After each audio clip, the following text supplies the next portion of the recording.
दोस्तों, बात है 20 जनवरी 2005 की। पन्ना आजमगढ़ में सर्दी का भारी प्रकोप था। पवई थाना क्षेत्र के बधाई गांव में रहने वाला संजय चौधरी खेतों की रखवाली के लिए रात को खेतों पर ही सोता था। उसके पिता मुलवा चौधरी भी खेत पर ही सोते थे। घर खेत के करीब ही थे। 8 जनवरी की रात को दोनों बाप बेटा खेत पर सोने चले गए थे, जबकि घर पर संजय की पत्नी मायाबाई और मां कुसुम थी। सुबह को संजय की पत्नी मायाबाई ने उसे फोन करके बताया कि थोड़ी देर पहले वह सोकर उठी तो उसके कमरे का दरवाजा बाहर से बंद मिला।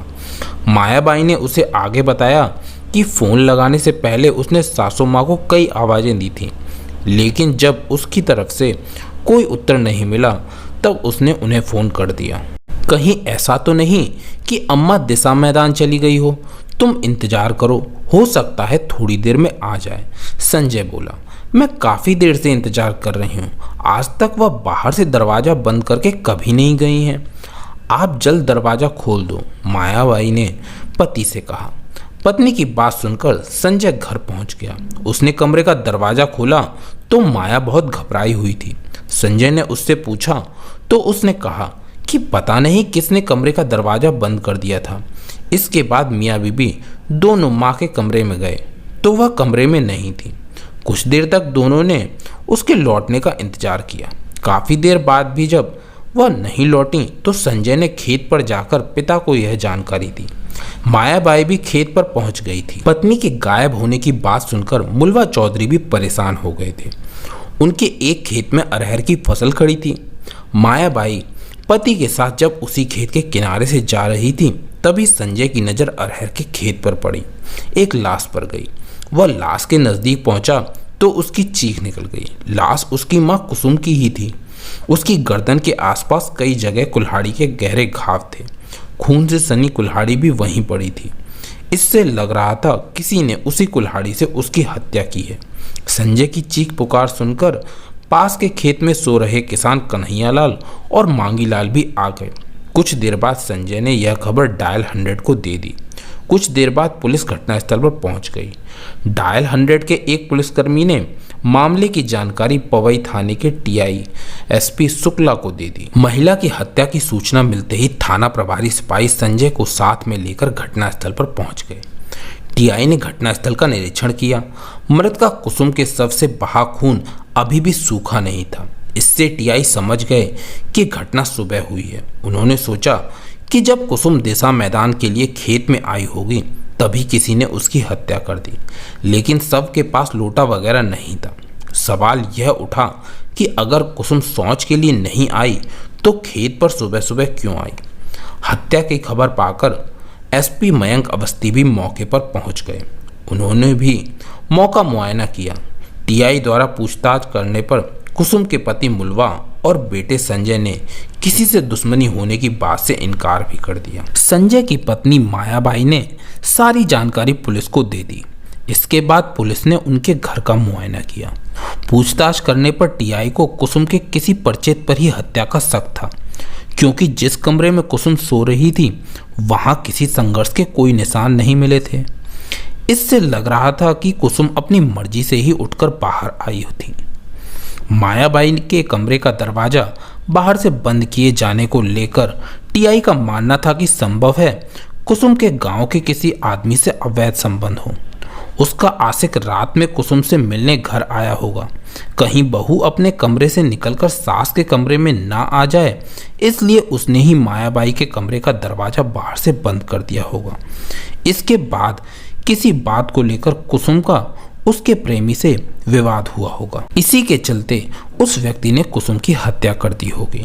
लेकिन 56 साल की कुसुम का प्रेम पुलिस के गले नहीं उतर रहा था। फिर भी टीआई ने पुष्टि के लिए गांव में कुसुम के चाल चलन की जानकारी जुटानी शुरू की। इस जांच में कुसुम के बारे में तो नहीं, लेकिन उसकी बहू मायाबाई के बारे में जानकारी निकल कर आई कि गांव में सबसे ज़्यादा सुंदर माने जाने वाली मायाबाई का चाल चलन संदिग्ध था। आसपास के लोगों ने यह भी बताया कि मायाबाई का चक्कर पड़ोस में रहने वाले एक 19 वर्षीय युवक हल्के चौधरी के साथ था। पुलिस पहले भी संजय की पत्नी मायाबाई से पूछताछ कर चुकी थी, लेकिन उसके बयानों में पुलिस को कुछ भी संदिग्ध नहीं लगा था, सिवाय इसके कि बयान देते समय मायाबाई एक हाथ लंबा घूंघट निकाले रहती थी। इससे टीआई को लगा हो सकता है मायाबाई अपने चेहरे के भाव छुपाने के लिए घूंघट का सहारा लेती हो। इसलिए उसके बारे में नई जानकारी मिलने के बाद टीआई शुक्ला ने एक महिला पुलिसकर्मी को मायाबाई से पूछताछ करने को कहा। महिला पुलिसकर्मी ने उसका घूंघट खुलवाकर उससे घटना वाली रात के बारे में कई सवाल पूछते हुए अचानक से पूछा, अच्छा यह बता, हल्के तेरे पास कितने बजे आया था? हल्के का नाम सुनते ही मायाबाई का चेहरा बुझ गया। पहले तो वो शक पकाई, फिर बोली, कौन हल्के? वो मेरे पास क्यों आएगा? ज़्यादा सयानी मत बन, पुलिस को सारी बातें पता चल गई हैं। उस रात हल्के तुझसे मिलने आया था ना, इसलिए सीधे सीधे बता दे कि हल्के ने तेरी सास को क्यों मारा। देख, तू सच सच बता दे तो पुलिस तुझे छोड़ देगी, वरना तुझे जेल जाने से कोई नहीं रोक सकेगा। मायाबाई पुलिस की बातों में आ गई।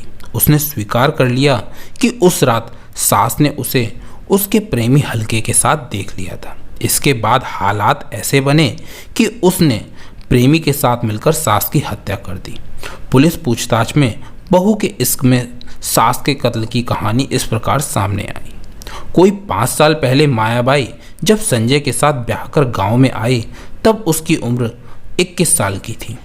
पति के साथ कुछ समय तो उसके दिन अच्छे बीते, लेकिन बाद में संजय पत्नी के बजाय खेती पर ज़्यादा ध्यान लेने लगा। पत्नी की भावनाओं को नज़रअंदाज करते हुए वह घर के बजाय रात को खेतों पर ही सोने लगा। ऐसे में मायाबाई की नज़रें पड़ोस में रहने वाले युवक हल्के चौधरी से लड़ गईं। वह मायाबाई से 2 साल छोटा था और उसे भौजी कहता था। गांव में मायाबाई के आते ही उसकी सुंदरता के चर्चे होने लगे थे, लेकिन उस वक्त हल्के इन सब बातों में ज़्यादा दिलचस्पी नहीं लेता था। धीरे धीरे उसकी उम्र बढ़ी तो उसके मन में भी मायाबाई की खूबसूरती गुदगुदी करने लगी। मायाबाई के कच्चे मकान में कच्चा बाथरूम बाहर आंगन में था, जो हल्के के घर से साफ साफ दिखाई देता था। इसलिए 20 साल की उम्र तक आते आते जब हल्के के मन में जवानी की तरंगें उछाल मारने लगीं, तो वह मायाबाई को नहाते हुए छिपकर देखने लगा। इसी बीच करीब साल भर पहले एक दिन नहा रही मायाबाई की नज़र हल्के पर पड़ गई। उसने उससे कुछ नहीं कहा। वह समझ गई थी कि हल्के चौधरी की जवानी अंगड़ाई ले रही है।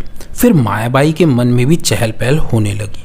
अगले दिन वह चोरी छुपे ताका झाकी करने वाले हल्के को अपने रूप के और भी खुले दर्शन करवाने लगी। मायाबाई ने यह खेल हल्के के मन में आग लगाने के लिए खेला था, लेकिन धीरे धीरे उसे न केवल इस खेल में मजा आने लगा, बल्कि हल्के के प्रति उसके मन में भी चाहत पैदा हो गई। हल्के का मायाबाई के घर आना जाना था, इसलिए जब भी हल्के मायाबाई के घर आता तो वह उससे हंसी मजाक करती, जिससे कुछ दिन में हल्के को समझ में आ गया कि मायाबाई उसके मन की बात समझ चुकी है। इसलिए एक दिन दोपहर में वह उस समय मायाबाई के घर पहुंचा जब वह घर पर अकेली थी।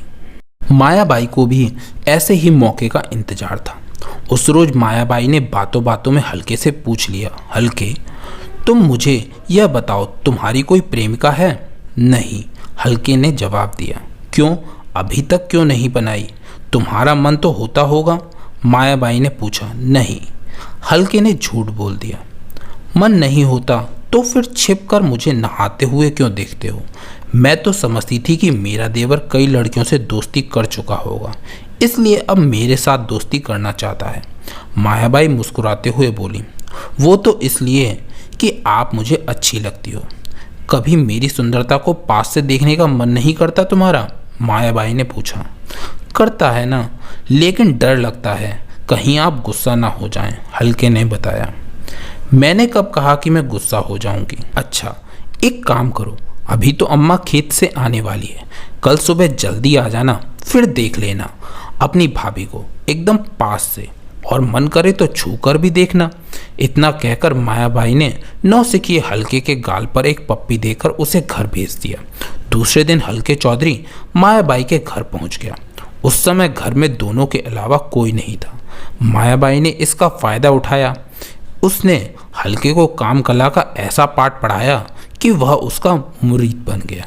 इसके बाद तो दोनों के बीच हर दिन ऐसा होने लगा, जिसके चलते हल्के उसका ऐसा दीवाना हुआ कि हर दिन मायाबाई से अकेले में मिलकर प्यार करने की जिद करने लगा। लेकिन यह रोज रोज कैसे संभव हो पाता, इसलिए मायाबाई ने एक रास्ता निकाला। रात को जब उसका पति और ससुर खेत की रखवाली करने चले जाते तो सास के सो जाने के बाद आधी रात को वह अपने प्रेमी हल्के को कमरे में बुला लेती और फिर सुबह होने से पहले वापस भेज देती।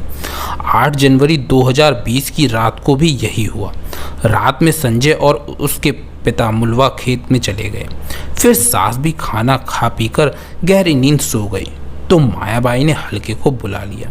हल्के अब प्यार के खेल में काफ़ी होशियार हो चुका था। उस रात कुछ ऐसा हुआ कि एक बिल्ली रसोई में घुस आई और उसने बर्तन गिरा दिए, जिसकी आवाज़ सुनकर मायाबाई की सास जाग पड़ी।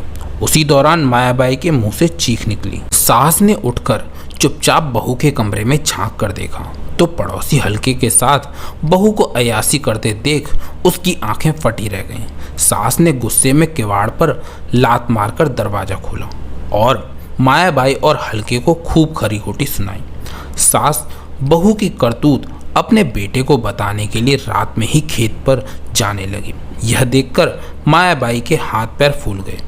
उसने पास पड़ी कुल्हाड़ी उठाकर हल्के के हाथ में पकड़ाते हुए कहा कि सास की कहानी खत्म कर दे, वरना उसके प्यार की कहानी खत्म हो जाएगी। हल्के के हाथ पैर कांपने लगे। उसमें इतनी हिम्मत नहीं थी कि वह बाहर जा रही कुसुम की हत्या कर सके।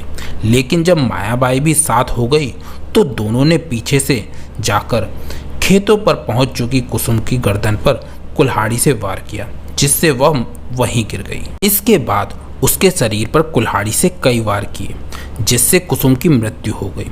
कुछ देर बाद मायाबाई के कमरे का दरवाज़ा बाहर से बंद कर हल्के चौधरी अपने घर चला गया।